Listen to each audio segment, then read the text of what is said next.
a quelqu'un qui a dit que je peux pas jouer aux poupées, et après j'ai pleuré. Bienvenue sur Papatriarcat, le podcast qui réfléchit la parentalité au XXIe siècle en essayant de l'affranchir du modèle patriarcal. Corps, amour et sexualité. C'est le titre du livre dont je reçois l'autrice aujourd'hui, Charline Vermont. Vous la connaissez peut-être sur les réseaux sociaux, elle tient le compte Orgasme et moi, qui permet une certaine vulgarisation, un certain accès, et surtout de décomplexer sur tous les sujets qui ont trait à la sexualité et à l'intimité. Aussi comme le consentement. Il y a vraiment un aspect très engagé dans ces contenus que j'apprécie énormément. Alors, mais qui est Charline Vermont ? Eh bien, elle est mère de famille nombreuse. Elle est aussi formatrice en santé sexuelle et praticienne en sexothérapie. À travers son compte Instagram et ses conférences auprès des étudiants et étudiantes, elle permet à toutes et tous de bénéficier d'une éducation positive à la sexualité. C'est un sujet très très important, vous le savez, on l'a déjà traité un petit peu dans ce podcast dans l'épisode 69.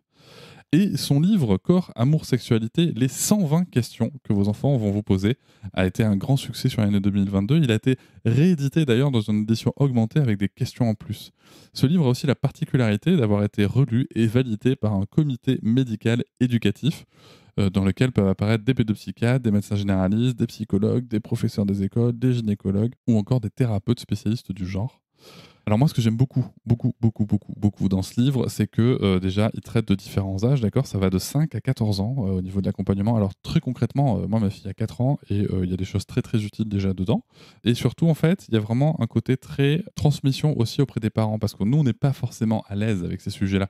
Nous allons en parler avec Charline dans l'épisode puisque je lui posais plein de questions sur ce livre et sur comment ça a été fait, comment est-ce que ça a été pensé et surtout quels outils ça peut nous amener sur ces sujets très très importants que sont l'éducation positive à la sexualité, la relation intime qu'on peut avoir au corps. Et je trouve ça vraiment très très intéressant. C'est un guide d'éducation à la sexualité positive pour toutes les familles. Moi, je trouve que le contrat est rempli. Voilà, parce qu'au-delà donc des informations pures qu'on peut trouver, il y a vraiment des sujets de posture pour nous parents qui ne sommes pas forcément à l'aise avec tout ça. C'est rangé par âge, c'est très très bien guidé. Vraiment, je vous invite à l'acheter et à le consulter si vous souhaitez avoir une source pertinente pour partager avec votre enfant ou ne serait-ce que pour pouvoir répondre à leurs questions qui peuvent être parfois assez surprenantes.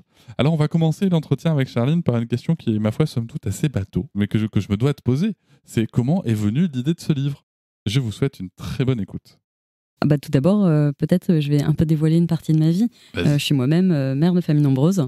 Alors les gens me disent, mais nombreux, c'est combien ? En France, 3, c'est nombreux. Hein.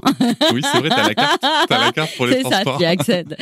Donc j'ai 3 enfants. Et l'idée de ce livre, c'est clairement le confinement, où je me suis retrouvée à avoir les enfants continuent à la maison, tout en exerçant mon activité à la fois sur les réseaux sociaux. Donc moi, je suis formatrice en santé sexuelle, donc j'interviens à la fois auprès de professionnels de santé que je forme. Donc je suis enseignante à la Sorbonne, en DU de santé sexuelle. J'interviens également pour des organismes de formation professionnelle continue des médecins et aussi j'interviens dans les établissements scolaires, collèges, lycées, grandes écoles, universités pour parler de consentement et de sexualité aux élèves. Voilà. Donc ça, c'est les différentes facettes de ma vie.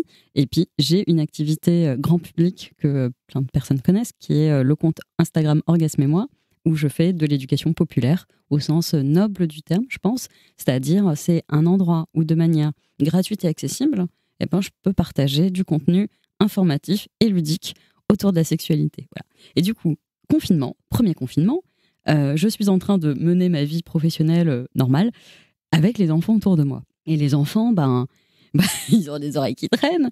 Et puis aussi, il y a quand même, par rapport à un monde d'avant où t'es en télétravail, en réunion avec ton truc sur les oreilles, là, il y a quand même des choses qui se passent, il y a des tournages et tout. Et les enfants, ils sont là, mais maman, en fait... mais c'est quoi ton métier ? Pourquoi tu te déguises en vagin ? C'est ça. Je vais écouter les enfants. Mon métier, c'est formatrice en santé sexuelle. Maman, mais sexuelle, est-ce que c'est la même chose que sexe ? Ça veut dire quoi, sexe ? C'est là, ok. Alors, on va sortir le manuel du parent parfait. Ah, ça n'existe donc pas, cette question. Et là, je me suis retrouvée à, effectivement, accueillir, c'était à l'époque notre dernier enfant, 5 ans, qui posait la question. Et je suis là en mode, ok, alors, yes, force à moi. Et tout d'un coup, j'ai appliqué effectivement, la boîte à outils que je recommande en début de livre. Donc, je dis, mais c'est une très très bonne question. Franchement, merci de me l'avoir posé. Donc, on accueille positivement les questions, on valorise, comme ça l'enfant on se dit « Ah, j'ai le droit de poser des questions. Ok, c'est la bonne personne, j'ai identifié l'adulte de confiance à qui je peux les poser. Chouette !» Et je lui retourne la question, je fais « Et toi, tu penses que ça veut dire quoi, sexe ?» Et c'est là où, et c'est ce que j'invite les parents à faire, en fait, se rendre compte que nos enfants, eh bien, ils ont déjà des représentations de pas mal de choses qui, évidemment, évoluent en fonction de leur maturité psycho-émotionnelle. Et donc, mon enfant dit « Bah, je sais pas... Le sexe, c'est un peu sale. Je dis, ok, cool. Et on se met à parler. Je dis, en fait, sexe, ça a plusieurs significations. Et la première signification, c'est que c'est une partie du corps humain. Donc voilà, donc je vais chercher mes trucs, mes planches anatomiques, etc.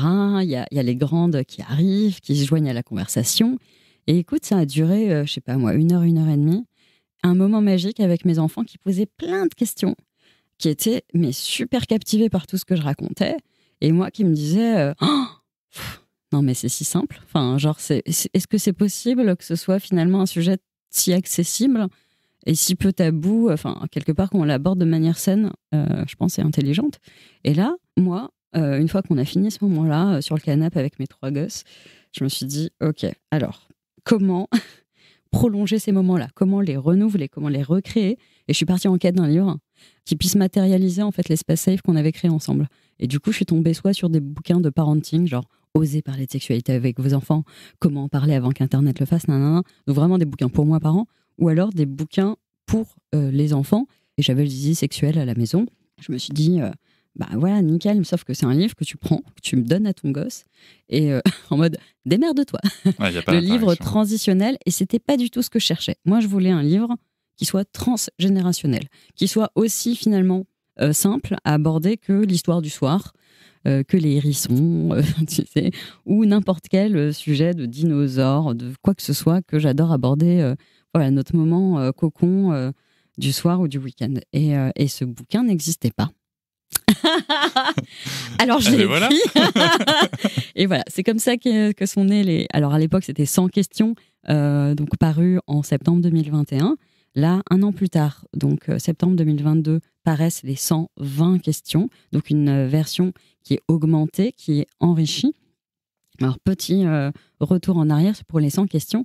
À partir du moment où je me suis dit « Ah, il faut absolument que j'écrive ce livre », j'en ai parlé à ma commu. Et du coup, j'ai demandé à ma commu « Hello, les parents de la commu, est-ce que vos enfants vous posent parfois des questions? Est-ce que vous pourriez m'écrire en fait les questions que vous recevez de vos enfants en précisant l'âge ?» Et on est parti, donc là, il y avait des centaines et des centaines de stickers qui sont arrivés. Et c'est pas tout, parce qu'il y a plein de personnes de ma commu, qui est assez jeune, qui m'ont dit « Hey Charline, nous, on n'est pas parents, en revanche. On avait plein de questions qu'on n'osait pas poser à nos parents quand on était jeunes. » Et du coup, j'ai fait un deuxième onglet questions. Et là, en fait, en tout, on a reçu 3-4 000 stickers. Donc, t'imagines le truc, t'imagines, à devoir taper à la mano, évidemment, le tableau Excel avec 4000 lignes. Enfin, moins que ça, parce qu'il y avait quand même des récurrences. Et on est parti de cette espèce d'énorme tableau, avec en plus les âges, etc. Et donc, l'idée, c'était de redescendre à 100 questions. Donc, ça a été un gros travail, mais moi, j'ai beaucoup aimé aussi ce truc un peu collaboratif avec la commune. Ouais. Et voilà, en fait, on est parti sur vraiment les questions qui étaient les plus fréquentes. On a dessiné un chemin de fer qui est le plan du livre. Aussi le passage, alors juste sans question, à la base c'était pour les enfants de 5 à 12 ans, donc juste pour les personnes qui ne connaissent pas le livre, effectivement, il y a une boîte à outils qui est au début du livre et qui est très importante, un peu comme un mode d'emploi à la fois du livre, mais de tous les sujets autour de l'intimité, du corps, de l'amour que vos enfants pourraient se poser.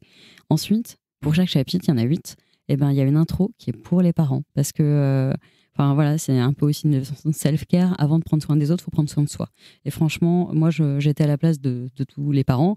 Et moi aussi, je me suis dit, mais flûte, comment on va aborder le sujet? Justement, tu vois, c'était un petit peu la question suivante que je voulais te poser, parce que il y a cette boîte à outils, je la trouve très bien, parce que en plus, très sincèrement, tu vois, moi qui ai une formation en management, en accompagnement, ça met vraiment dans une posture d'accompagnant, il n'y a pas de jugement. Cela dit, tu vois, sur les parents, vraiment, tu vois, le premier point qui est écrit, c'est d'accueillir la question, d'accepter la question. Ouais. Et moi, vraiment, ma question, c'est, même si au début de chaque partie, il y a vraiment un conseil pour les parents, mais si vraiment, tu vois, je bloque Ouais. Si vraiment, moi, tu vois, par exemple, je sais pas, mon enfant alors, j'en profite pour préciser que c'est séparé par âge aussi avec un code couleur. Exactement. Et que je trouve génial. Ouais, c'est-à-dire, là, il y a la partie des parents Ouais. pour chaque chapitre. Et puis après, on attaque vraiment les questions des enfants, sachant que c'est un livre évolutif et qu'on s'adapte à la maturité psycho-émotionnelle des enfants. On ne répond pas de la même manière à un enfant de 5 ans, de 10 ans, de 14 ans.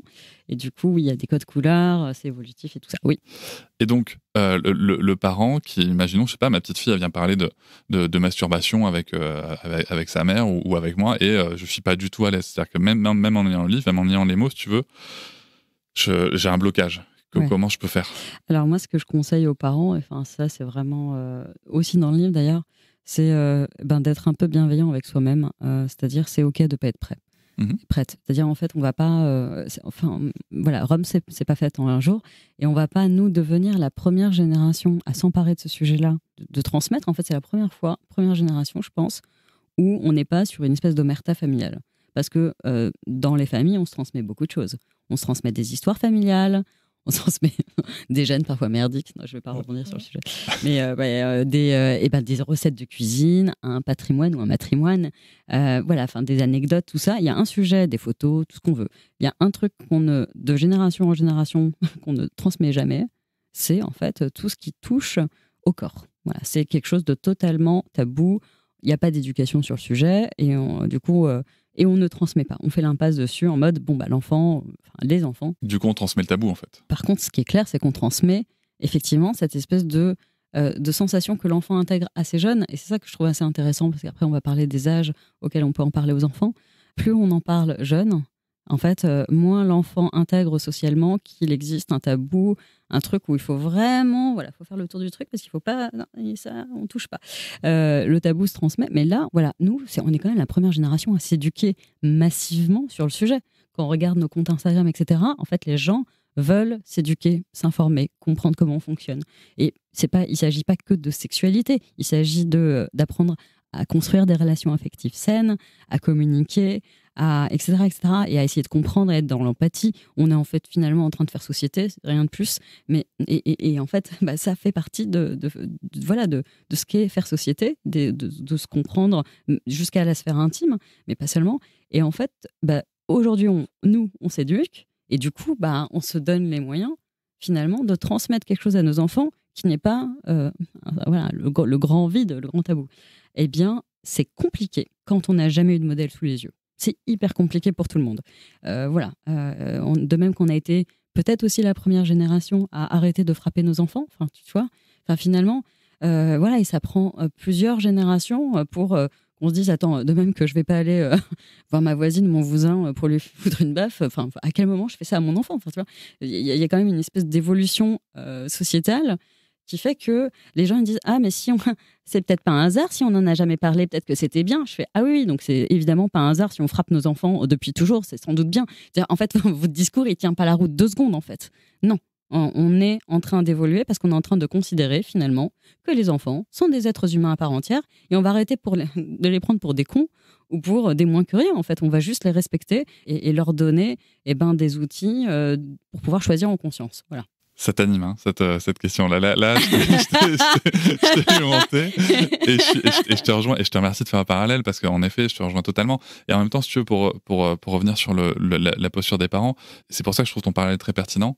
C'est parce que sur le sujet de la sexualité comme sur le sujet des violences, qui sont quand même aussi liés, je pense, mais il y a aussi cet endroit de chacun part de sa propre histoire. Ouais. Et que, autant sur la sexualité comme pour les violences, peut-être aussi que, tu vois, qu'il y a des parents aujourd'hui qui considèrent que frapper les enfants c'est pas possible, que les insulter c'est pas possible, mais que par exemple les enfermer dans la chambre c'est tout à fait ok. Faut pas jeter la pierre, on évolue chacun son Exactement. rythme. Chacun évolue à son rythme. On est vraiment la première génération déjà à se poser la question, à se remettre en question, etc. Donc en fait, je dis aux parents, franchement, vous avez le droit d'acheter le livre, déjà de le prendre pour vous, de le lire, et d'avoir besoin d'un temps de digestion qui est indéfini. Et le jour où vous vous sentez prête, à ce moment-là, vous avez le droit d'y aller. Et c'est pas, on a le droit, la première bienveillance, c'est avec soi-même. Et si vous avez besoin de temps, vous avez besoin de temps. Et c'est tout. Il y a une première question qui ouvre ce livre. Alors, je vous le dis tout de suite pour l'auditoire, on va parler du contenu, mais on va pas refaire tout le livre. Donc, moi, je vous invite à acheter le livre et à le consulter. Et je vais vous dire ce que moi je pense faire, c'est que personnellement, ce livre va m'accompagner pendant plusieurs années. Donc, vraiment, n'hésitez pas à y aller. Et cette première question, c'est comment on appelle ce qu'il y a entre mes jambes. Ouais. Alors, je vais pas te demander de répondre directement à la question puisque c'est dans le livre, mais je vais te demander plutôt pourquoi est-ce que c'est important d'utiliser les bons mots pour nos enfants. Alors, j'ai envie de dire un petit disclaimer aussi avant d'avancer sur le sujet, c'est que si vous ne vous sentez pas d'utiliser, entre guillemets, les mots anatomiques, on a le droit. Genre, je suis vraiment pas là pour rajouter une injonction à toutes les injonctions qui pèsent déjà sur les parents et en particulier sur les mères. Donc ça, c'est la première chose. Mais effectivement, la première question que je me suis posée, c'est en fait, pourquoi, quand on a envie de parler à nos enfants de leur nez, de leurs oreilles, on va dire incroyable, on va dire nez et oreille. Par contre, quand on va parler de ce qu'ils ont, elles ont entre leurs jambes, alors on va inventer des noms très intéressants. Out of the blue, on va appeler ça zézette, petit oiseau, kiki. Pour les seins aussi. Pardon ? Pour les seins aussi, c'est les nénés, les titis. Et je me suis dit, mais attends, avant d'être des objets de fantasmes et de désirs, on est quand même en train de parler de parties du corps humain. Donc il y a un vocabulaire anatomique, médical, scientifique qui existe. Et pourquoi, nous, adultes, spécifiquement pour cet endroit du corps, on est incapable d'utiliser des mots qui existent parfaitement et qui ne sont pas des gros mots, ni des insultes, qui comportent rien finalement.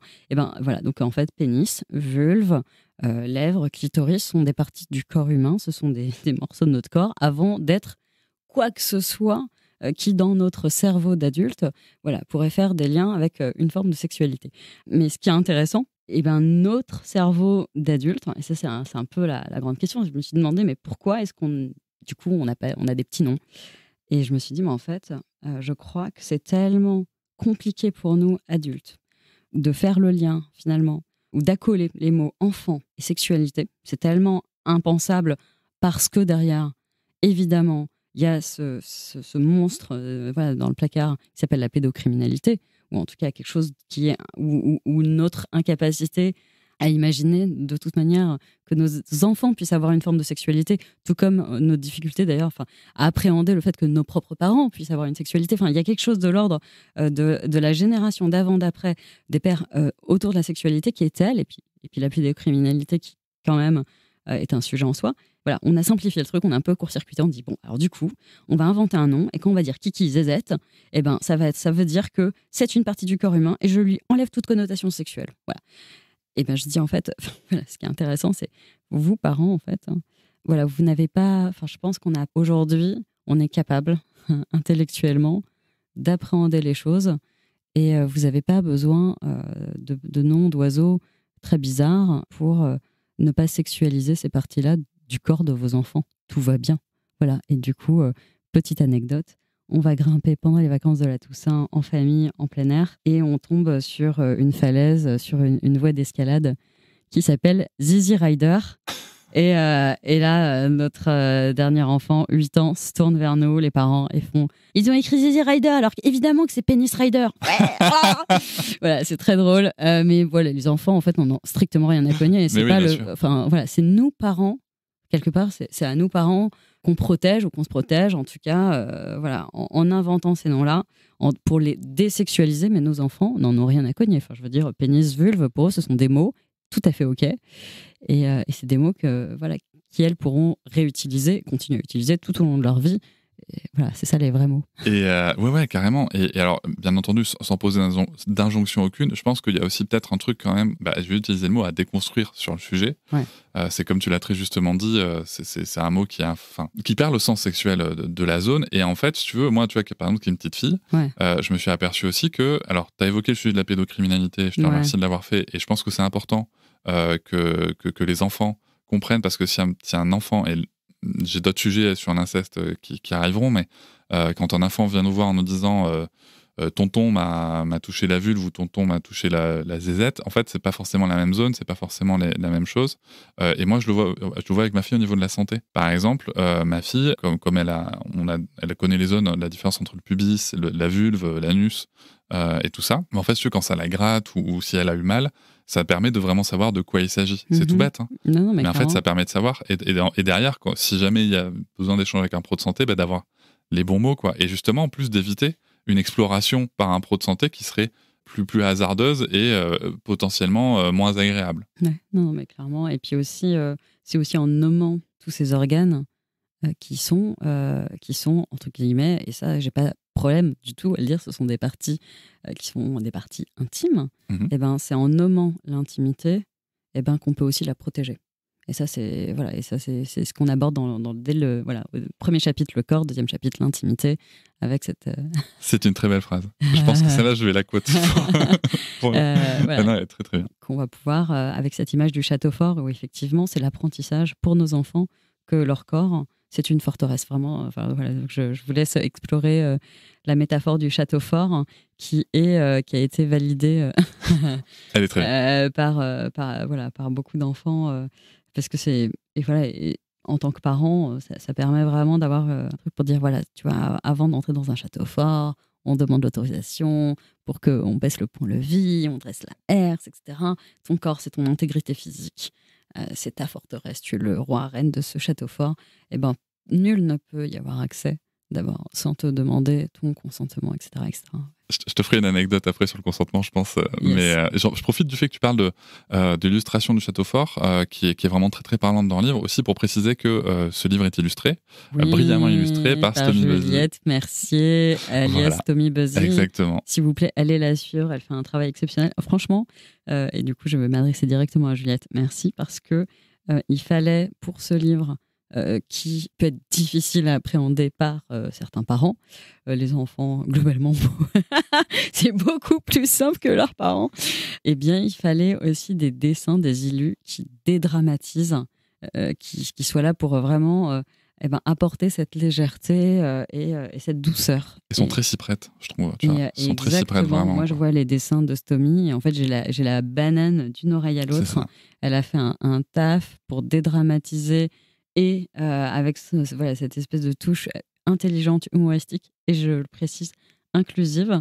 C'est-à-dire, pour moi, c'était important que ce livre ne ressemble pas à nos livres qu'on a eus quand on était, nous, gamins, où il n'y avait que des petites filles blondinettes aux yeux bleus, où il n'y avait strictement personne, aucune diversité, ni ethnique, ni d'identité de genre, d'orientation sexuelle, donc là, ni de situation de handicap. Là, on a, sans que j'ai besoin de le préciser, Juliette a livré vraiment des illus les plus inclusives. Voilà, j'ai juste rien eu à dire, c'était parfait. Merci Juliette. Voilà. Je te rejoins. Je voudrais revenir sur la question 46. Alors, je ne te mets pas au défi. Je connais pas le livre par cœur, attention. Mais je l'ai noté. Je l'ai noté. Pourquoi je ne peux pas me toucher devant toi ou tout le monde ? Eh bien, figure-toi que moi, j'ai été confronté à ça assez tôt avec ma fille. Mais en fait, tout le monde. Voilà. Anecdote, mais est-ce que tu connais le pourcentage d'enfants prépubères qui se masturbent? Non. Alors, ensuite, je te dis ça maintenant que je dis ça, je vais dire comment je vais répondre. En fait, les fourchettes, selon les études, sont larges parce que, pour une simple raison, c'est que c'est quand même assez compliqué d'aller checker. Enfin, du coup, on a des évaluations, on observe, etc. Les enfants.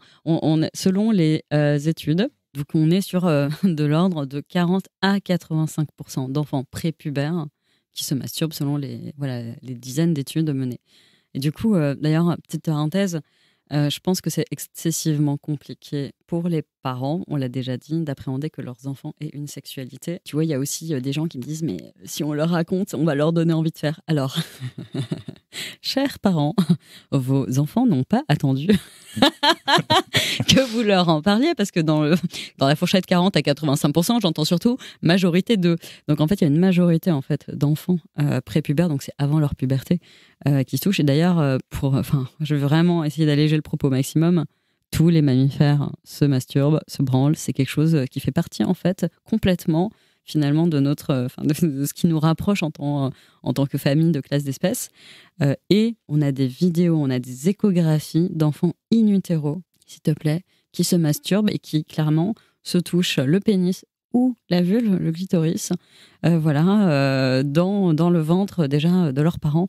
Donc clairement, tout va bien. C'est quelque chose que font tous les mammifères. Et quand on parle de masturbation infantile, donc on parle avant la puberté, cette exploration, elle fait vraiment partie du développement normal, naturel de votre enfant. C'est une manière pour lui d'appréhender son corps.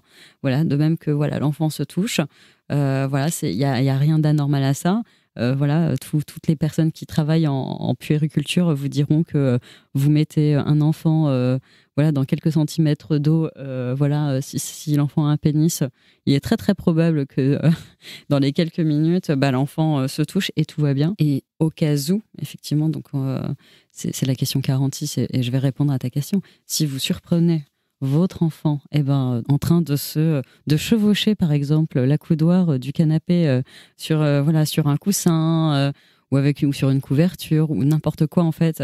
Ça s'appelle le humping. C'est le frotti-frotta, c'est le frottement de ses parties génitales sur n'importe quelle surface parce que ça donne du plaisir. Eh bien, la seule réaction à avoir, c'est d'abord rassurer votre enfant en disant « Hey, coucou, tout va bien, c'est très, très bien ce que tu fais, tout va bien, tout est normal. Est-ce que je peux t'inviter à le faire dans un endroit au calme, par exemple dans ta chambre ou dans la salle de bain, pour pouvoir à la fois préserver ton intimité et celle des autres. » Voilà, c'est rien de plus. Et voilà, vous envoyez des messages très clairs à votre enfant. On va parler de « c'est OK de le faire, tout va bien », on rassurer votre enfant dans son exploration. On va parler de sa propre intimité et on va parler de celle des autres, donc de consentement. Et ça, c'est je pense qu'il y a tout ce qui est un peu... Exactement. Et tu vois, moi, justement, l'anecdote que j'ai là-dessus, que j'ai déjà racontée, mais que j'aime bien rappeler avec ma fille. Donc, elle avait un petit peu plus de 2 ans et demi, quelque chose comme ça. Et du coup, on avait déjà nommé les parties génitales, tout ça. Et en fait, je lui donne le bain. Et vient le moment du rinçage avec la pomme de douche. Ah ouais. Et du coup, elle était à un âge où elle a commencé à me dire, mais moi, je me rinçais toute seule et tout. Et du coup, je vois qu'elle dirige le jet entre ses cuisses et que ça a l'air de lui plaire. Donc d'abord, je lui demande, est-ce que ça te gratte ou est-ce que ça te fait plaisir? Parce que peut-être que c'était quelque chose qui l'a dérangé, tu vois. Et ça apaise. Voilà. Ouais, okay. Et elle me dit, ça me fait plaisir. Du coup, en fait, moi, parti pris, j'ai dit, écoute, ce que je vais faire, c'est que je vais sortir de la salle de bain. Nickel. Je vais aller juste derrière la porte. Je suis juste là. Tu m'appelles quand t'as fini. Donc ça, moi, je suis plutôt content de ma réaction. Je m'en cache pas. Même si je te cache pas, sur les réseaux sociaux, la première fois que je l'ai raconté, elle a généré un tollé en mode t'es un gros pervers, il faut l'empêcher de faire. Ouais. Il faut l'empêcher de faire. Et justement, j'en viens à mon. C'est intéressant parce que quand il s'agit du corps des femmes, même quand elles ont 2 ans, on a envie de le contrôler. Et ben justement, j'en viens à mon autre anecdote. J'en viens à mon autre anecdote qui concerne pas ma fille, mais 2 autres enfants d'amis et de la famille, où t'as 2 enfants de 3 ans, un petit garçon qui se tripote le zizi, tu vois, c'est l'été, tout le monde est tout nu. Et oui, dis donc. C'est important que les gens voient que même alors que je m'évertue à dire pénis, tu vois, là, j'ai dit zizi. Non, mais je te corrige avec bienveillance et il n'y a aucune obligation. Hein. Non, mais vraiment. Mais je pense que c'est bien, on peut se corriger, tu vois, sans que ce soit malveillant. Et donc, il se touche le pénis et il joue avec. Et à côté, il y a une petite fille qui se touchait. Alors, je sais pas si elle se touchait le pubis ou la vulve, je t'avoue, j'ai pas bien observé. Mais en tout cas, ce qu'il y a de marrant, ou pas, d'ailleurs, c'est que le petit garçon, ça a choqué personne parce que c'est normal, c'est un garçon, il faut qu'il joue avec. Ils ont le même âge, j'entends bien, 3 ans. Et la petite fille, fallait pas, c'était sale. Fallait pas toucher. Là. Tu vois ? Ouais, en fait, j'ai envie de dire, moi j'ai effectivement connu notre dernier enfant, qui à quelques jours a découvert son appendice, n'est-ce pas? Et tu te dis, alors moi la première réaction que j'ai eue, c'était surtout quelle injustice.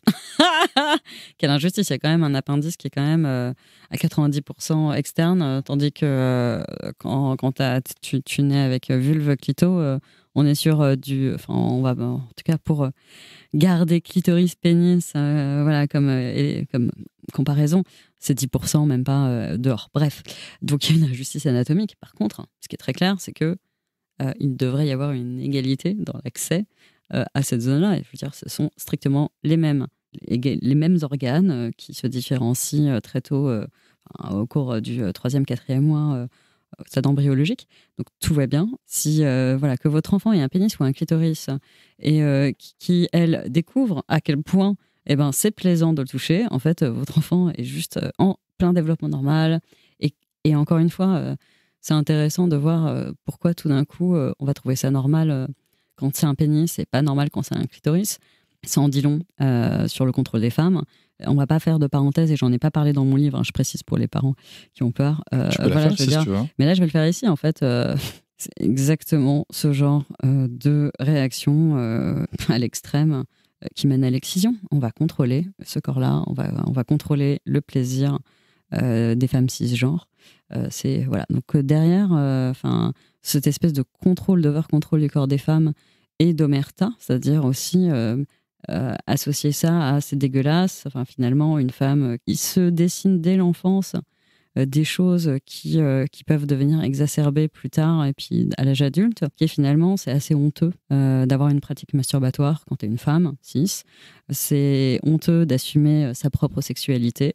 On a le slut shaming, le shaming tout court, qui est pas très loin. On crée en fait des conditions de complexe et de gêne, et comme on le dit souvent, là où il y a de la gêne, il n'y a pas de plaisir.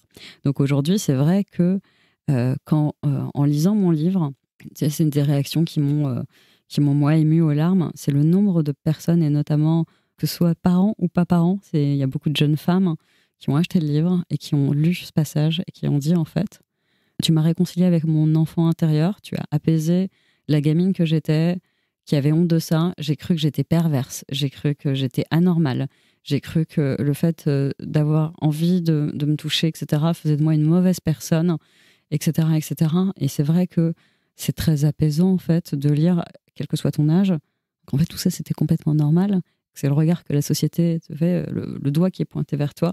Aujourd'hui, on est vraiment la première génération à pouvoir offrir, du coup, à nos enfants cet espace-là où il n'y a plus de honte, il n'y a pas de shaming de qui que ce soit, et il y a aussi une forme, l'égalité, elle se construit là, au jour le jour. On va pas construire une société avec des personnes égales en droit sans revoir tout. Et une des choses qu'on revoit, effectivement, c'est le fait de s'approprier son corps et son plaisir. Ça devrait être, évidemment, quelque chose, une égalité en droit.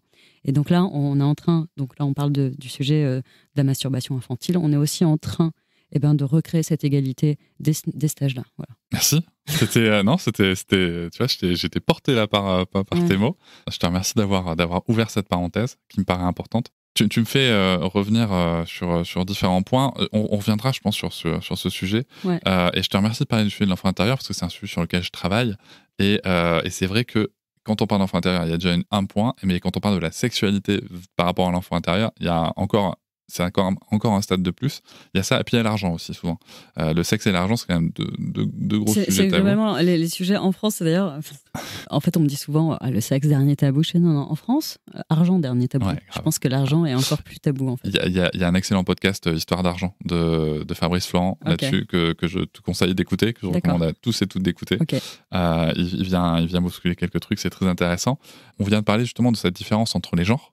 Et t'as une partie sur l'estime de soi que j'aime beaucoup. C'est une partie très roudoudou. Beaucoup, ouais, j'aime beaucoup. Je vais juste donner les questions, je ne te demande pas d'y répondre encore une fois, mais juste, ok, c'est peut-être pour vous donner un peu envie de lire le livre. Moi, j'ai noté les questions de la 50 à 53. Comment faire pour avoir confiance en moi? Est-ce que le vernis, le maquillage et le rose, c'est réservé aux filles? Mes copines disent que je suis un garçon manqué, je leur réponds quoi? Pourquoi dit-on que les garçons ne doivent pas pleurer?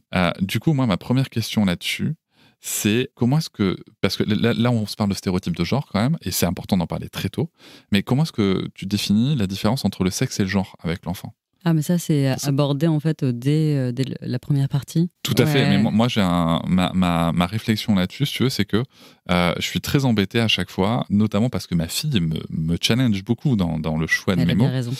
Et elle a bien raison.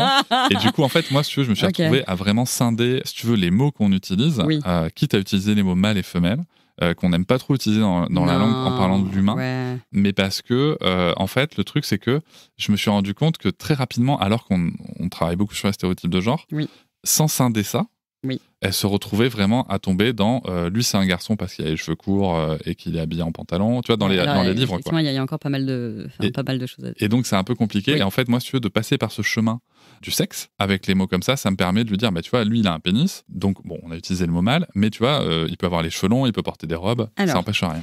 Ouais, alors du coup, j'ai envie de dire, je peux répondre. Alors, c'est une question que les parents se posent vraiment aujourd'hui.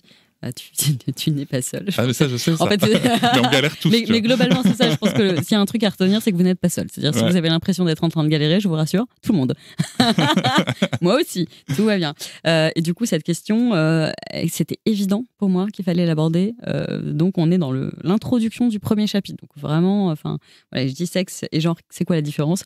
Je vais me relire parce que c'est pour celles d'entre nous qui ont eu accès à un semblant d'éducation sexuelle. Il nous est expliqué qu'un garçon avait un pénis et qu'une fille avait une vulve. Je parle de notre génération. Et cette dichotomie méconnaît la différence entre sexes. Et là, je donne la définition. Donc, c'est l'ensemble des caractères génétiques et biologiques des individus humains et le genre, qui est un concept qui rassemble l'ensemble des comportements, rôles, activités, attributs considérés comme appropriés pour les individus dans une culture donnée selon leur sexe réel ou supposé. En fait, le sexe est biologique, le genre c'est une construction sociale. Et ensuite, j'exprime, le sexe assigné à la naissance, pénis, vulve, ne définit pas le genre de votre enfant. Seul votre enfant peut vous dire le genre dans lequel il s'identifie. Voilà, et on va juste permettre à son enfant de s'autodéterminer librement, en conscience. Et voilà, donc j'ai envie de dire, c'est rien de plus que ça, mais effectivement, il y a cette distinction. Je me suis retrouvé avec l'utilisation du mot fille, par exemple. Ouais. Je me suis retrouvé à avoir ma fille qui me dit, mais tiens, elle, c'est une fille, mais elle fait ça, tu vois, par exemple, parce qu'elle a quand même des trucs. Ok, donc ça, c'est un stéréotype de genre. Voilà, tu vois. Donc là, c'est vraiment, en fait, la plupart, en fait, de ce qui pose problème, et c'est pour ça qu'on parle beaucoup plus de genre que de sexe, ce sont des stéréotypes de genre, clairement. Tout à fait. Les inégalités, elles sont là-dedans et on essaie de les déconstruire. Et donc, toute la partie que tu as décrite, en fait, on ne parle pas, finalement, il n'est pas question de sexe. Là, on parle vraiment complètement du genre. Tu vois, excuse-moi, je me permets de te couper parce que j'aime bien ta précision. Moi, j'ai l'impression que finalement, le genre, c'est pas tellement sujet, mais que c'est le stéréotype de genre, le sujet. Ah bah, le genre ne devrait pas être un sujet pour qui que ce soit. Je veux dire, chacun est libre de s'autodéterminer dans le genre dans lequel elle s'identifie, se ressent, etc. Donc la question, c'est effectivement, c'est les stéréotypes de genre. Et voilà. Et du coup, ces questions-là, elles n'ont pas été prises au hasard. Hein. Ce sont vraiment des questions qui ont été. Elles sont très bien traitées en plus. Et puis, j'ai envie de dire, pour les parents qui ont très peur de ce livre, je crois de mémoire, c'est le chapitre 4, c'est l'estime de soi. Et le chapitre 5, où c'est de mémoire, c'est les premiers émois, ce sont 2 chapitres ultra roudoudou. Donc, pour les personnes on se dit je vais pas être en mesure d'ouvrir le livre avec mon enfant, c'est trop compliqué. Les chapitres 4 et 5, ce sont des chapitres où les parents me disent alors, moi j'ai fait du coup, j'ai pris la question comment faire pour avoir confiance en soi. Et j'ai dit en fait, j'ai découvert un truc, c'est qu'on l'a fait ensemble avec mon enfant et du coup, moi j'ai eu envie de le refaire pour moi. Seul en tant que parent, voilà. Je sais pas si tu as déjà écouté, moi j'ai beaucoup aimé cette partie parce que je sais pas si tu as déjà écouté mon épisode 13 avec André Stern, avec une phrase qui a beaucoup tourné, qui tourne encore beaucoup sur les réseaux, où il y a cette fameuse phrase « Je t'aime parce que tu es comme tu es ». Et ça m'a beaucoup fait penser à ça, tu vois, justement, de s'accepter, on est unique, je vais citer un peu de mémoire ce que tu dis, qu'on est unique, qu'on a de la valeur quoi qu'il arrive, et ça c'est très très important de passer ces messages-là aussitôt. J'ai une question compliquée. Ah non, si. J'avais juste envie de faire une parenthèse. Moi, j'ai des pré-ados à la maison. Donc j'en ai quand même 2 qui sont au collège 6e, 5e. Et franchement, c'est pas un âge simple. C'est un âge de transition, c'est un âge compliqué. Et c'est un âge où, on va pas parler de ça aujourd'hui, forcément, mais t'as beau leur donner, essayer de remplir leur réservoir d'amour autant que faire se peut, tous les jours, etc. Il y a beaucoup de doutes, de remise en question, de sensations de rejet parfois du groupe, etc. Et c'est vraiment... moi, je me rends compte à quel point, là, je relis mon livre. Certaines personnes ne verront pas ta beauté intérieure, et tant pis pour elles. Voilà, n'essaie pas de changer pour attirer leur attention. La vie est trop courte pour essayer de plaire à tout le monde. Sois toi-même, c'est vraiment le plus important. Et ça, c'est vraiment des choses que je me dis... faut que je relise cette question-là avec mes enfants. Voilà. Puisqu'on est un petit peu dans cette parenthèse, je vais l'explorer un petit peu plus et je vais essayer de te demander un peu ton expérience de maman. Du coup. Est-ce que tu penses que avec des pré-ados, justement, l'estime de soi, c'est pas quelque chose qui se complexifie un petit peu avec les réseaux sociaux, ou en tout cas ce qu'on peut voir dessus, et notamment ce paraître qui a une importance capitale? Parce que, si tu veux, moi je suis totalement d'accord avec ce qui est écrit dans ton livre. Je te rejoins à 1000%. Mais si tu veux, quand je regarde aussi les images, les représentations, sachant qu'en plus, préadolescence, adolescence, c'est justement le moment où l'enfant va se détacher du regard parental, familial, pour s'intéresser au groupe social dans lequel il a envie de s'identifier, et peut potentiellement en changer. Très bien. Quand tu vois que les représentations, c'est beaucoup le paraître, comment on fait, quoi? Alors, t'as peut-être pas la réponse après. Alors, moi, je n'ai que ma propre expérience, donc je suis pas du tout qui suis-je pour. Par contre, et là, je vais peut-être étonner beaucoup de personnes. Donc, mes aînés qui sont en 6e et en 5e n'ont pas de téléphone portable, et c'est absolument pas à l'ordre du jour. Voilà. Je rappelle que les réseaux sociaux en France ne sont pas autorisés aux moins de 13 ans, et on n'a pas le droit de créer un compte seul. Donc, à partir de 13 ans, on a le droit de créer un compte avec son parent, et à partir de 15 ans, en toute autonomie. Moi, et alors, les gens me disent attends quand même, etc. Je fais oui, mais c'est parce que je suis sur les réseaux sociaux, et parce que je connais aussi l'envers du décor et la violence et tout le reste, et aussi les chiffres, tout ça. En fait, je n'ai strictement, je suis pas pressée. Donc je sais qu'un jour mes enfants seront sur des réseaux sociaux. En revanche, c'est important pour moi de laisser ça arriver le plus tard possible pour leur laisser le maximum le temps de s'épanouir sans cette validation du regard d'autrui. Je rappelle que du coup, on a un épisode sur les écrans que vous pouvez consulter avec la docteure Alice Ducanda. Il y a aussi une belle réflexion qui est faite avec Eric Grève dans l'épisode 81, qui lui aussi est enfant de préado. Il y a aussi un livre qui vient de paraître aussi, Les 10 idées reçues sur Internet de Sophie Nanteuil. Franchement, allez-y. Enfin, c'est vraiment, je pense, pour aider à la fois les parents et les enfants à appréhender, à trouver les bons mots pour prévenir, mettre en garde, sensibiliser. Allez-y. Super. Merci pour la reco. Je t'en prie. Les parents qui nous écoutent sont toujours très friands. Alors, la question compliquée, du coup. Je ne l'ai pas oublié. Vas-y, non mais sinon, comment me positionner entre mon souhait d'une éducation sans préjugés et non genrée au possible, et la violence que mon fils, par exemple, va rencontrer s'il va à l'école en robe, par exemple, ou encore si les grands-parents se moquent? Je te dis ça parce que j'ai eu l'exemple récent dans mon groupe d'amis d'un petit garçon de 4 ans qui a une robe. Tu vois, même pas une robe à foufrou, quoi, une robe simple, droite. Il adore la porter. D'accord. Il adore la porter. Mais du coup, en fait, il y a au moins un papy qui s'est moqué. Et ce petit garçon, quand il m'en a parlé, il avait des étoiles dans les yeux, il adore sa robe. Et déjà à 4 ans, il m'a dit: je sais que j'ai pas le droit de la porter à l'école parce que je suis un garçon. C'est une question qui revient souvent parce que qu'est-ce qui se passe? Parce qu'entre l'envie de laisser mon enfant porter sa robe et le fait qu'à l'école il va potentiellement se faire pourrir, et je veux aussi le protéger, tu vois. Alors je pense qu'il n'y a pas de réponse unique d'abord. Je pense que en fait moi j'ai été aussi, je suis confrontée dans ma propre famille avec notre propre dernier enfant à ce genre de sujet. Et d'abord dans le livre il y a effectivement dans les fameux stéréotypes de genre de voilà, un garçon, ça porte pas de robe, machin. Alors excusez-moi, sorry, not sorry. Non, alors du coup, il y a quand même toute une série d'illustrations où on voit très bien que pendant très longtemps, tout dépend de la culture, du temps. Les pharaons en Égypte, sous le règne de Louis XIV, les hommes portaient du maquillage, des perruques, des tuniques qui ressemblent à des jupes, des bijoux. Encore aujourd'hui, dans de nombreux pays, les hommes portent des jupes ou des robes, en Écosse, en Inde, Afrique, Moyen-Orient. Donc en fait, c'est vraiment un sujet faire comprendre à nos enfants d'abord que non, il y a rien en fait, il y a rien qui est interdit, et on peut parfaitement s'identifier au genre homme, garçon, et porter quelque tenue que ce soit, et du maquillage et des barrettes et les cheveux longs, tout ça, tout va bien.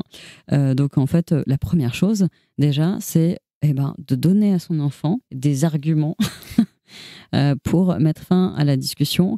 Et en l'occurrence, nous, on a un enfant, notre 3e enfant qui est concerné et qui n'a strictement aucun problème à lui dire bon, alors d'abord ta gueule parce que tu n'y connais rien. Regarde, est-ce que tu sais? Non. Tu sais pas? Moi je vais te dire. Non, qui fait l'éducation de toutes ses classes, nickel. Et aussi, on a la chance d'avoir une école à côté de chez nous où les professionnels, les profs sont complètement à l'écoute, en avance. et m'ont dit, en fait, on fera évidemment tout ce qui est nécessaire pour que l'école soit un espace safe pour votre enfant. Voilà, je sais que la relève, elle est assurée. Et pour le reste, voilà, mais c'est vrai que j'ai un enfant qui laisse rien passer. C'est-à-dire, en fait, il voit one smirk et, et voilà. Et je sais qu'il y aura ce qu'il faut pour se défendre. Donc, voilà. Mais ça, c'est mon expérience personnelle. Mais n'empêche que, et c'est un peu tout le propos de l'éducation, on dit knowledge is power. Donc, vraiment, le savoir, c'est le pouvoir. Donner à son enfant des armes, des clés pour répondre, etc. Et puis asseoir une forme finalement de confiance en soi. En fait, de certitude que tout va bien, en fait. Et aussi, leur dire, tu sais, en fait, potentiellement, tes camarades, ils sont pas ni bêtes, ni idiots, ni rien. Ils ont juste reçu un bagage éducatif qui est différent du tien. Donc, aussi, prends le temps de dire, c'est pas contre toi, hein, c'est juste qu'il n'y a pas de bagage, et qu'en fait, ce bagage, tu peux toi leur transmettre. Voilà, donc c'est notre enfant qui fait l'éducation de sa classe, et c'est OK. Je dis, voilà, juste ne sois pas direct dans le jugement de l'autre. Hein, on ne répond pas à un jugement par un jugement.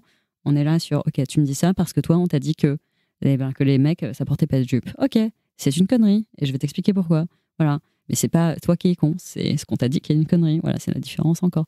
Mais voilà, donc c'est aussi important. Donc moi, à la maison, on donne ça, et puis on a le relais qui est pris par les profs, et ça, je les remercie vraiment. C'est génial que le relais soit pris par les profs. C'est pas partout le cas, donc c'est vraiment une chance. Non, mais clairement. Moi, je voudrais donner une autre source aussi qui existe justement pour tous ces trucs de est-ce que les hommes peuvent porter des robes, est-ce que tous les hommes ont un pénis aussi, voilà, plein de questions comme ça. Il y a le blog mamanrodarde.com qui a fait plein de petits dépliants en fait avec tous ces sujets-là et plein d'exemples et qui sont super chouettes pour donner des arguments.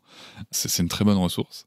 Tu parlais tout à l'heure de la partie sur les premiers émois. Bon, moi, c'est une partie aussi que j'ai beaucoup aimée. C'est très roudoudou, en effet. Très, très roudoudou. Et en fait, si tu veux, je me suis demandé si l'accompagnement des parents est suffisant pour proposer quand même à l'enfant d'autres schémas que l'hétéronormativité. Parce que ça, c'est... Alors, attention aussi, je précise, parce que c'est des remarques que j'ai tout le temps sur les réseaux sociaux. À cause de quoi ? Et je voudrais... je vais le dire tout de suite, même si je pense que mon auditoire est quand même plus éveillé que ça, mais si jamais on vous pose la question, je vais ouvrir la parenthèse. C'est pas parce qu'on veut réfléchir sur l'hétéronormativité présente partout qu'on est en train de dire qu'on veut rendre des enfants homosexuels, bisexuels ou quoi. Tout simplement parce qu'on ne peut pas. Ils sont ce qu'ils sont. On ne peut pas les induire. On peut par contre les induire. Par contre, ce qui est clair, c'est que nous, on nous a imposé. On nous a imposé l'hétérosexualité obligatoire. C'est ce qu'on appelle la fameuse comp-het, donc la compulsory heterosexuality, donc l'hétérosexualité obligatoire, parce que les seuls modèles qu'on avait, c'était cela. Et je trouve, du coup, moi là-dessus, je vais absolument pas y aller par quatre chemins. Je suis ravie que nos enfants grandissent, en tout cas dans un monde où il y a des modèles qui sont différents. Et vraiment, alors, je vais les citer parce que je trouve ça assez extraordinaire. Merci à Netflix, à toutes les boîtes de prod qui aujourd'hui prennent leur relais. Ce que je dis souvent, on est quelques personnes à tenir des blogs d'éducation sexuelle ou de santé sexuelle sur Instagram, etc. Ça ne suffit pas. Enfin, je veux dire, on va atteindre des petites communautés, même si elles se comptent en centaines de milliers de personnes. Mais d'ailleurs, de voir des master prod qui arrivent avec des séries comme Sense8, avec Sex Education, avec The L World, Orange is the New Black, avec Elite, avec tout ce que tu veux, en fait, tout d'un coup, tu te dis, on est en train de transmettre à cette génération la possibilité, finalement, d'avoir, et à côté de ça, tout, les comédies aussi, hétéro, tout ça, très bien. Mais au moins, il y a une représentation de tout le monde, et pas juste de l'hétérosexualité qui fait te sentir, et je m'inclus en tant que personne queer, quand tu es notamment à cette fameuse phase de puberté, où tu te dis, mais il n'y a pas de place pour moi dans ce monde, en fait. Enfin, je suis pas normale, c'est quoi le problème avec moi? Comment je vais faire pour être heureuse? Je vais où, en fait? C'est vrai que on est dans un monde, aujourd'hui, où on a cette possibilité, nos enfants, en tout cas, ont la possibilité d'avoir accès à une multitude de modèles, et c'est pas parce qu'on leur montre des modèles qui, elles, vont devenir ceci ou cela, c'est juste qu'au cas où, ils s'identifient, ils vont avoir enfin un modèle au moins, où ils vont dire « Ah, tout va bien, je suis pas un monstre. J'ai pas besoin de me foutre en l'air. Tout va bien. » Et justement, tu vois, c'était le sens de ce que je voulais dire, c'était on peut pas Enfin, on rend pas des gens homosexuels Non, ou mais bi tu ou vois, quoi. je Par veux dire, contre, si on rendait les gens hétéros en leur montrant du cinéma hétéro, ça se saurait. Je te le dis, malheureusement. Enfin, malheureusement. En tant que personne queer, ça n'a pas fonctionné du tout de me montrer à longueur de temps tous les Disney, etc. Cela ne m'a pas rendu hétéro. Non, en fait, on ne rend pas des gens homos en leur montrant quoi que ce soit. On leur offre juste des modèles qui leur permettront de s'épanouir. Et encore une fois, enfin, le plus important, je pense, en tant que parent, c'est vraiment, je le dis en tout cas pour moi, c'est de permettre à mes enfants de s'épanouir dans leur vie, de leur donner peut-être le maximum d'outils pour choisir en conscience. Mais il y a un truc qu'ils ne peuvent pas choisir. Il y a des choses qui, elles, sont. Une identité de genre, ça leur appartient. Une orientation sexuelle, ça leur appartient. Voilà.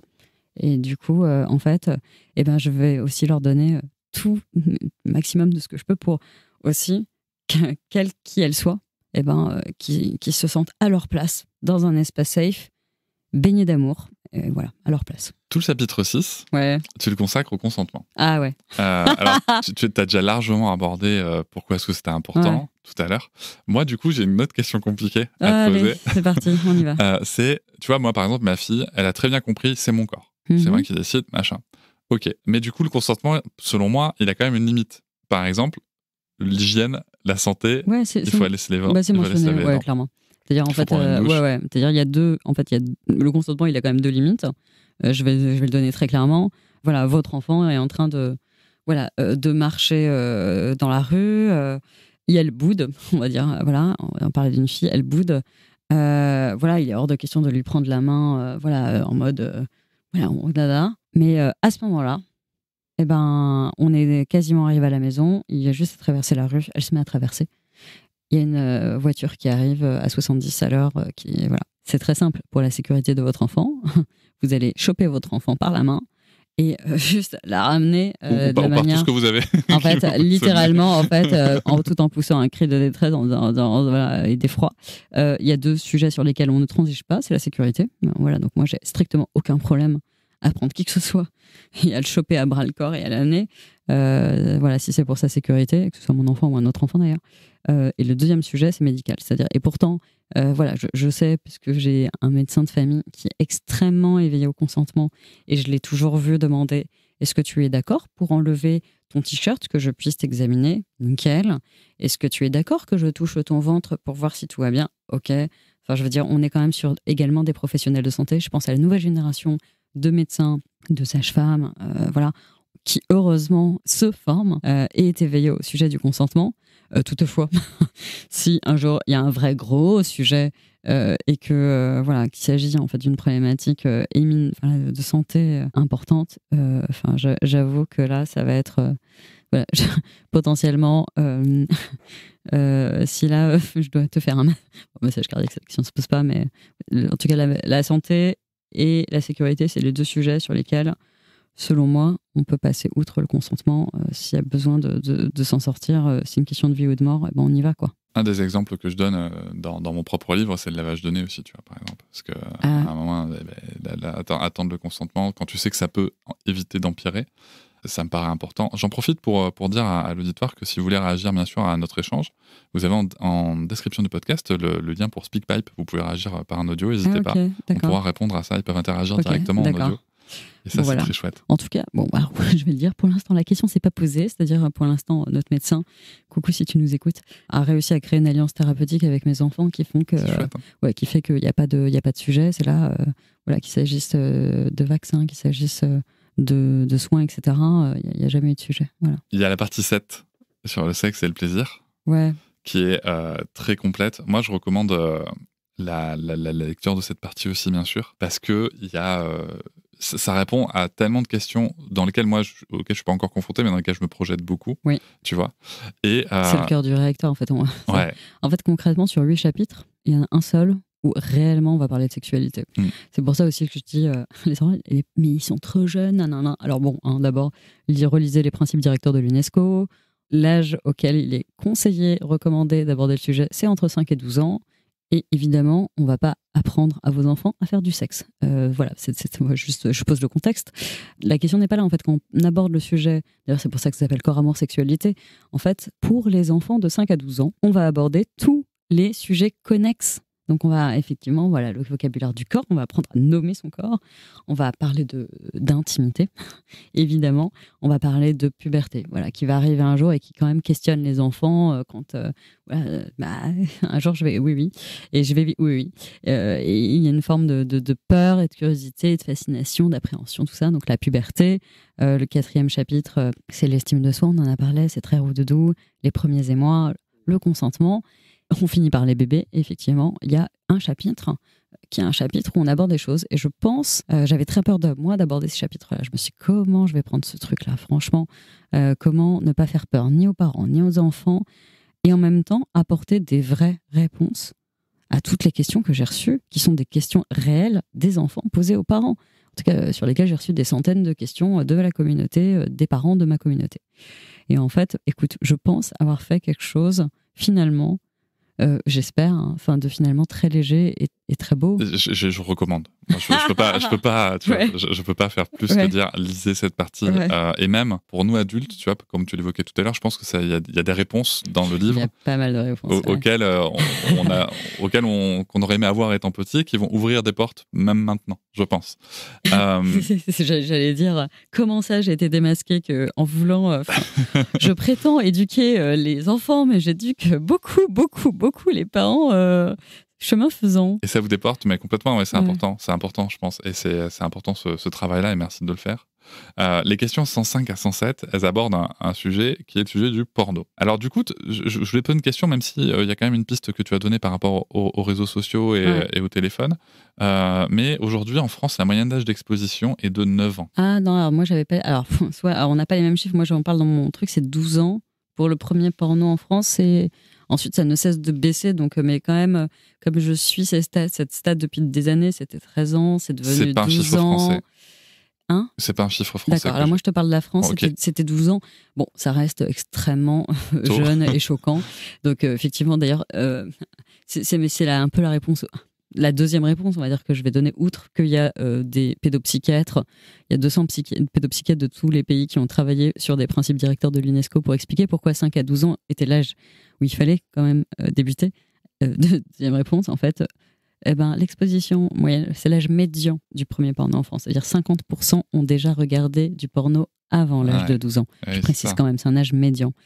Donc, c'est très simple. Ceux qui disent « on va attendre la puberté », très bien. Alors, bon, outre le fait que si on attend la puberté, toute l'omerta, tout le silence, toute la honte, etc., c'est quelque chose qui est beaucoup plus difficile à détricoter une fois que votre enfant, il entre dans la puberté.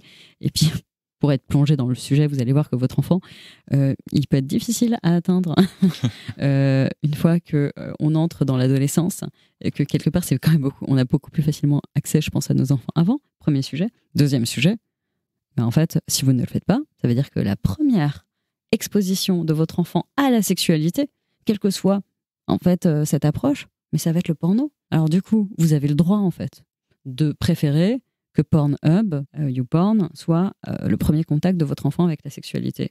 Ou alors, incroyable, vous pouvez prendre le cheval, le taureau par les cornes et se dire, ok, c'est très compliqué pour moi, mais je suis capable. Je vais travailler, je vais acheter le livre, je vais le bûcher, je vais m'apaiser et je vais en parler avec mon enfant pour qu'en fait, je vais lui donner aussi, et c'est peut-être le plus important, cette capacité, parce que le jour où elle sera confrontée au porno, parce que je suis pas débile, enfin, je suis ni naïve, ça va arriver. C'est sûr. C'est sûr. Enfin, c'est la question, c'est quand. Donc je sais, mais on va lui donner, le jour où elle est confrontée à ça, les moyens de prendre du recul, de comprendre à quoi correspondent ces images et pourquoi, vraiment toute la distance critique nécessaire et cette naissance d'esprit critique, en fait, elle repose sur vous. Vous êtes capable de le faire et vous êtes capable de transmettre ça, vous êtes capable d'avoir cette discussion avec vos enfants. Faites-vous confiance, vous les parents. Franchement, faites-le et vous allez voir parce que du coup, les images, ça va arriver et vous verrez votre enfant n'aura absolument pas du tout la même lecture de ces images si vous avez eu cette conversation avec lui avant ou pas. Et comme tu le précises d'ailleurs dans le livre, dans la boîte à outils, ça permet aussi, bien avant la puberté ou la pré-puberté, d'être identifié comme une figure de confiance sur un sujet. Et complètement. Pas forcément sachante, mais juste de confiance. Exactement. À qui on peut en parler librement. Ouais, franchement, n'hésitez pas. Et puis, encore une fois, vous avez sans doute des questions qui vont arriver, qui ne sont pas dans le livre, qui vont évidemment arriver le jour où vous serez allé chercher la petite à la crèche et qu'elle sera en train de hurler de faim tout en ayant fait caca dans sa couche et que vous aurez votre drive à aller récupérer chez Carouf.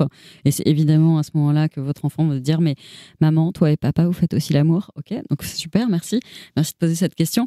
Enfin, évidemment, c'est ça la vraie vie en fait. On n'est pas et donc à ce moment-là, c'est quoi la boîte à outils?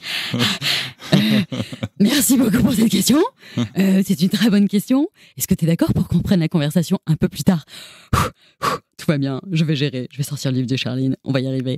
Voilà, donc, la vraie vie, c'est aussi des questions qui sont pas dans le livre, mais par contre, accueillir, ne serait-ce que de dire c'est une très bonne question, merci de la poser, ou dire aussi je sais pas comment je vais répondre à cette question, je vais chercher les mots pour t'y répondre, et dès que je les ai trouvés, je te réponds. T'es d'accord? Ok, super, on fait ça. Comment je vais faire?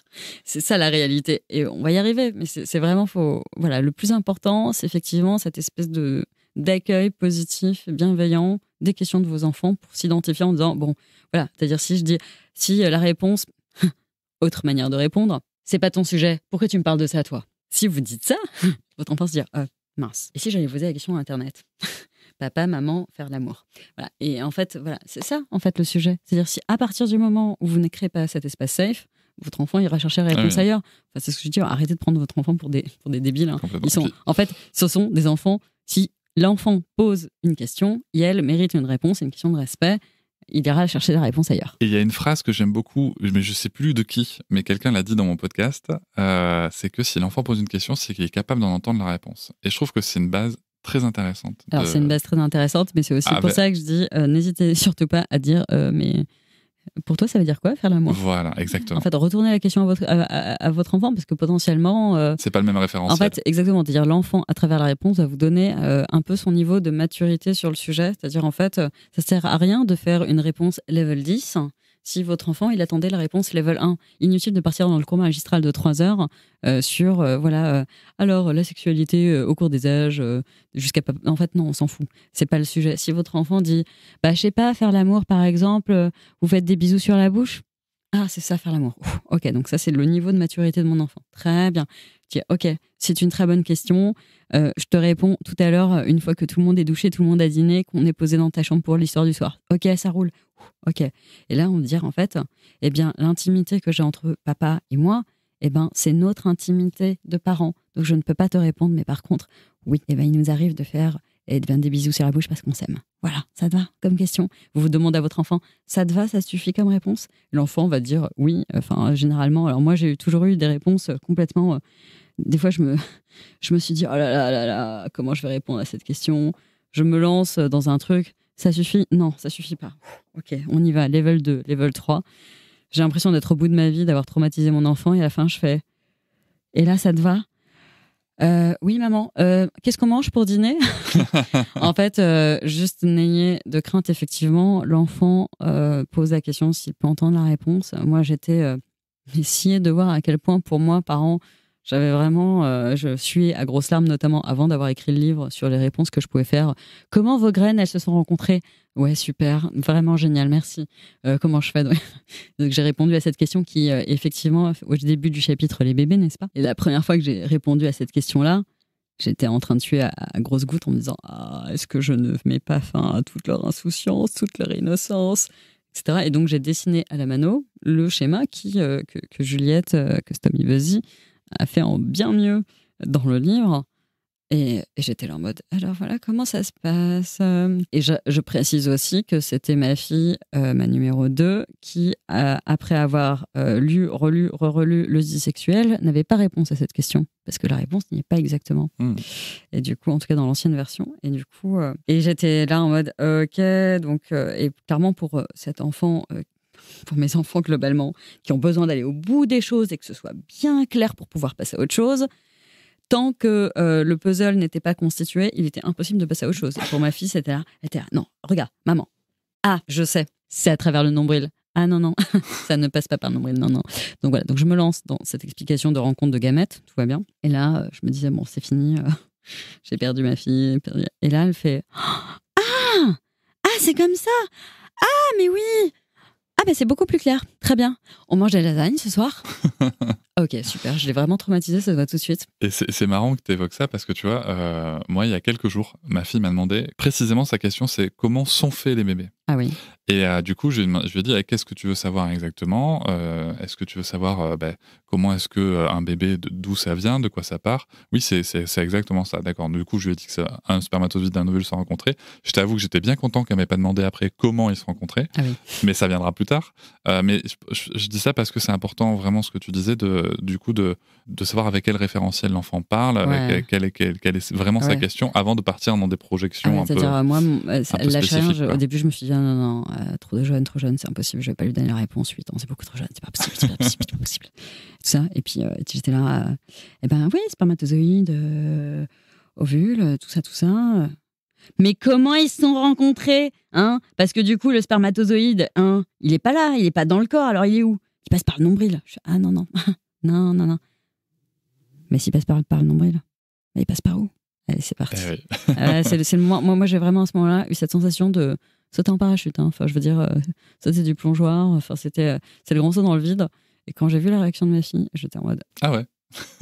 Ok. En fait, c'est ça. En fait, finalement, c'était tellement easy. Bref. Et les lasagnes étaient bonnes.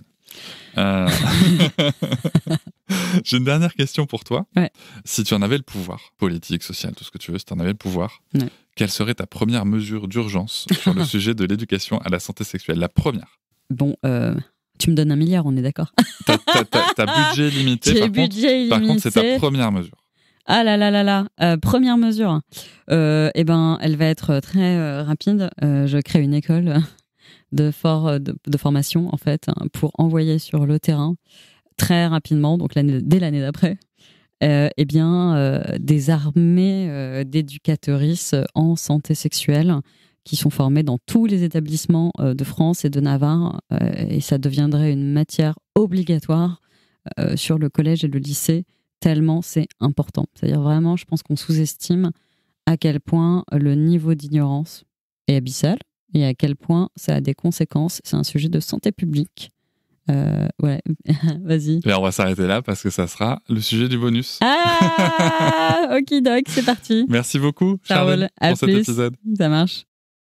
Je vous remercie de m'avoir écouté. Je vous invite à vous abonner au podcast sur votre plateforme préférée et à me retrouver sur Instagram, TikTok, Facebook et sur le blog papatriarca.fr. À bientôt.